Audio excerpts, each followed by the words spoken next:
Everyone, welcome to my channel. So guys, आज की ये क्लास बहुत इंपॉर्टेंट होने वाली है बिकॉज गाइस आज की इस क्लास के अंदर मैं बीए प्रोग्राम वाले स्टूडेंट्स के लिए एक इम्पॉर्टेंट टॉपिक को कवर करने वाली हूँ जो कि है उनका दिल्ली सल्तनत से रिलेटेड। सो गाइस होने वाली है गाइस, लास्ट क्लास के अंदर मैंने आप लोगों को दिल्ली सल्तनत से रिलेटेड इल्तुमिश से रिलेटेड एक क्वेश्चन कराया था जिसके अंदर मैंने आप लोगों को एक्सप्लेन किया था इल्तुमिश के बारे में। सो गाइस, उस वीडियो के अंदर मैं आप लोगों को सारे पॉइंट्स कवर नहीं करा पाई थी क्योंकि वो वीडियो ऑलरेडी काफ़ी लंबी हो गई थी। सो गाइस, इसीलिए जो हमारे पॉइंट्स हैं बचे हुए उनको आज की इस क्लास के अंदर हम कवर करने वाले हैं। सो गाइस, फर्स्ट वाली क्लास और आज की ये क्लास दोनों क्लासेस आपके लिए बहुत ज़रूरी है। एंड इसके अलावा गाइस, दिल्ली सल्तनत से रिलेटेड ऑलरेडी मैं आप लोगों के लिए 3 से 4 वीडियोस अपलोड कर चुकी हूँ। आई एम श्योर आप सबने वो वीडियोस अच्छे से फॉलो की होंगी बिकॉज गाइस दिल्ली सल्तनत से रिलेटेड आपके एग्जाम में 2 से 3 क्वेश्चन आने ही वाले हैं। सो गाइस, प्लीज़ आप सबसे रिक्वेस्ट है कि सारी वीडियोज़ को अच्छे से फॉलो कीजिए, आपकी एग्जाम में बहुत ज़्यादा हेल्प होगी। सो चलिए गाइस, फटाफट से हम आज की क्लास को स्टार्ट करते हैं। एंड सबसे पहले मैं आप लोगों को वो क्वेश्चन दिखा देती हूँ जिसका आंसर हम आज की इस क्लास के अंदर डिस्कस करने वाले हैं। सो गाइस चलिए फटाफट से हम चलते हैं। सो गाइस, आज की इस क्लास के अंदर मैं आप लोगों के साथ डिस्कस करने वाली हूँ आपका question number first. Basically guys, हम लोग लास्ट क्लास के अंदर इस वाले क्वेश्चन को डिस्कस कर रहे थे जिसके अंदर पूछा गया है दिल्ली सल्तनत के सुदृढ़ीकरण के लिए इल्तुमिश और बलबन द्वारा उठाए गए कदमों का वर्णन कीजिए। तो गाइस, लास्ट क्लास के अंदर मैंने आपको इल्तुमिश के बारे में बताया था, सारी चीज़ें अच्छे से एक्सप्लेन की थी। सो गाइस, इल्तुमिश वाले टॉपिक को ही आज की क्लास में कंटिन्यू हम करने वाले हैं। सो गाइस चलिए फटाफट से हम चलते हैं एंड वन बाय वन करके सारे पॉइंट्स को डिस्कस करना शुरू करते हैं। सो गाइज, लास्ट क्लास के अंदर मैंने आप लोगों को इस वाले पॉइंट तक यानी कि बंगाल की स्थिति वाले पॉइंट तक सारी चीज़ें कंप्लीट करा दी थी।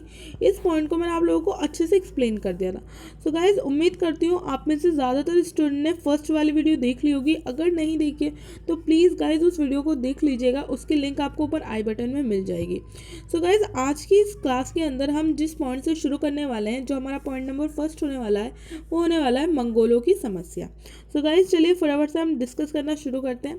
सो गाइज, यहाँ पे बताया गया है कि 1221 में मंगोल शासक तमंचिन यानी कि चंगेज़ खान ने ख्वारिज़म यानी कि पश्चिम एशिया पर आक्रमण कर उसे नष्ट किया और ख्वारिज़म के राजकुमार जलालुद्दीन मांग बर्नी का पीछा करते हुए 1224 ई में सिंध नदी तक आ पहुंचा।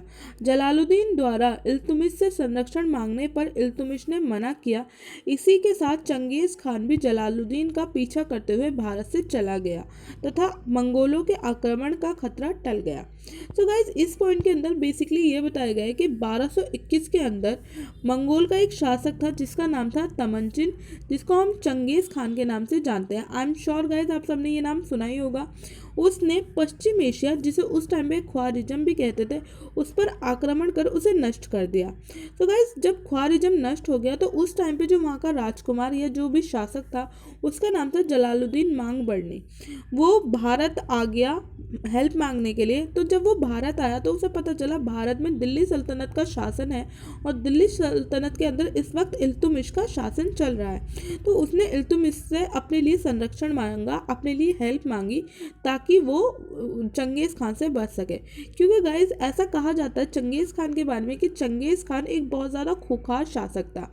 वो अपने दुश्मन को बिल्कुल भी बख्शता नहीं था, वो उसको मार देता था, जान से मार देता था।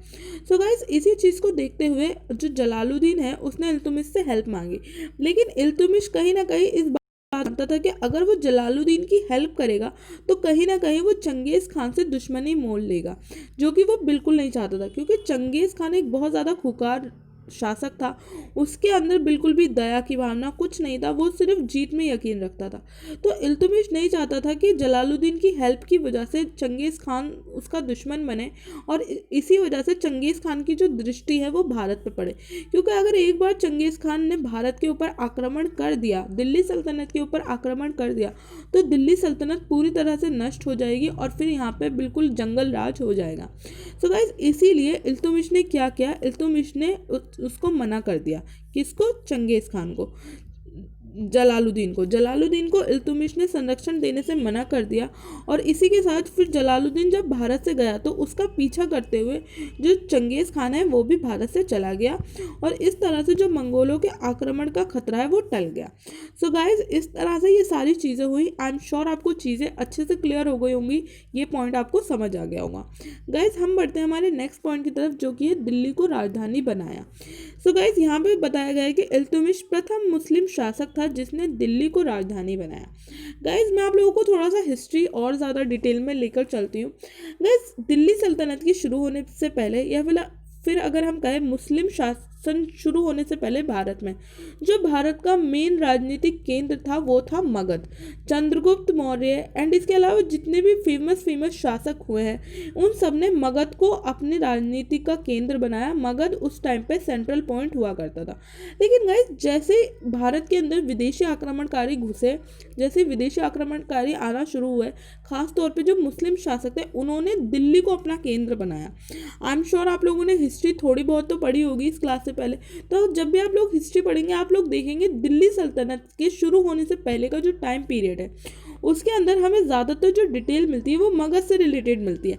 बट जैसे ही मुस्लिम शासन भारत के अंदर शुरू हुआ दिल्ली मेन सेंटर पॉइंट बन गया। और गाइज इसीलिए आपको इस पॉइंट को 101% अपने माइंड में रखना है कि इल्तुतमिश प्रथम मुस्लिम शासक था जिसने दिल्ली को अपनी राजधानी बनाया था।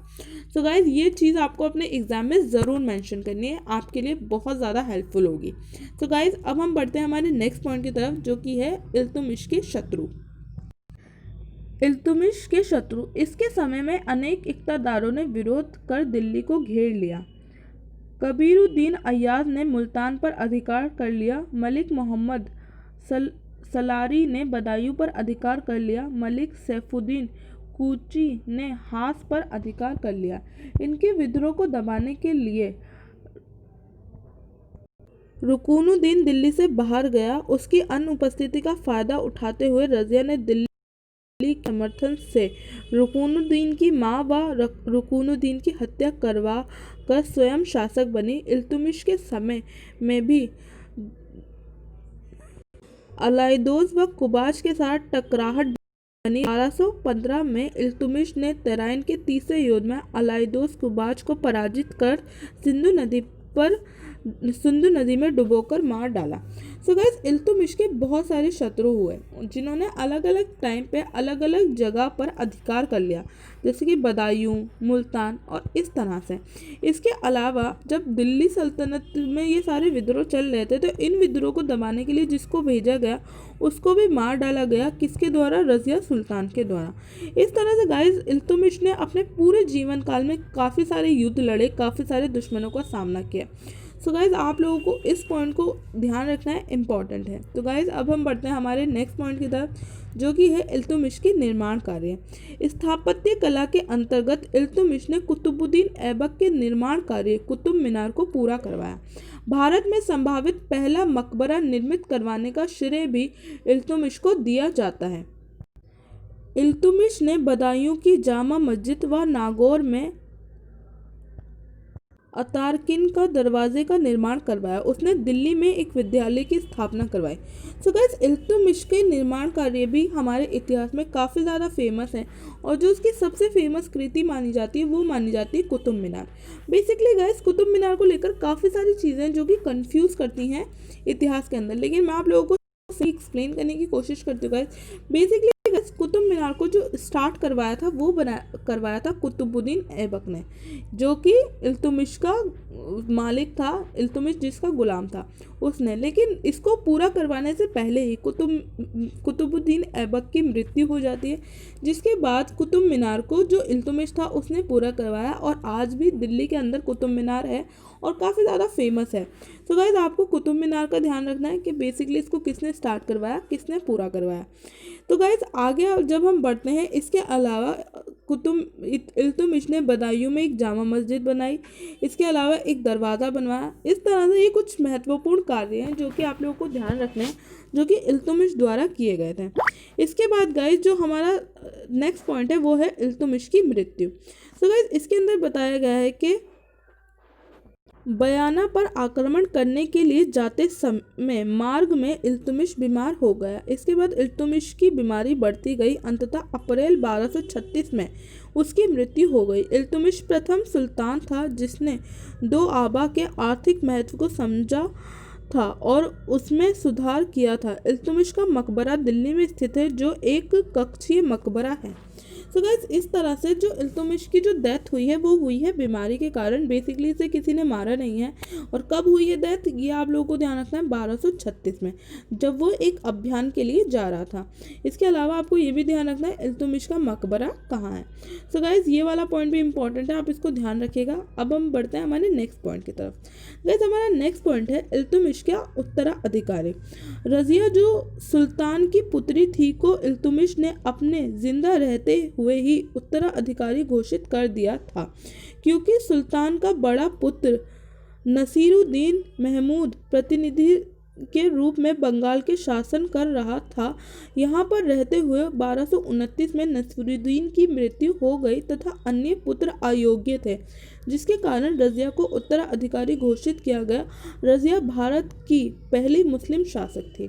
तो गाइस, इल्तुमिश का जो उत्तराधिकारी था वो थी रजिया सुल्तान, जो कि उसकी बेटी थी। बेसिकली गाइस, इल्तुमिश के बेटे तो हुए हैं, हालांकि कुछ इतिहासकार ये मानते हैं कि इसका कोई बेटा ही नहीं था, लेकिन ऐसा नहीं है। इसके बेटे थे, जिसमें से पहला था नसीरुद्दीन महमूद, जो कि बंगाल का शासक था, लेकिन वहाँ पे रहते रहते उसकी मृत्यु हो जाती है। इसके अलावा जो अन्य उसके बेटे थे वो अयोग्य थे, तो उनको शासक बनाने का कोई फायदा नहीं था, क्योंकि उन सबसे राजपाट नहीं संभलता। इसीलिए इल्तुमिश ने क्या किया, इल्तुमिश ने अपने जिंदा रहते हुए ही रजिया को उत्तराधिकारी घोषित कर दिया।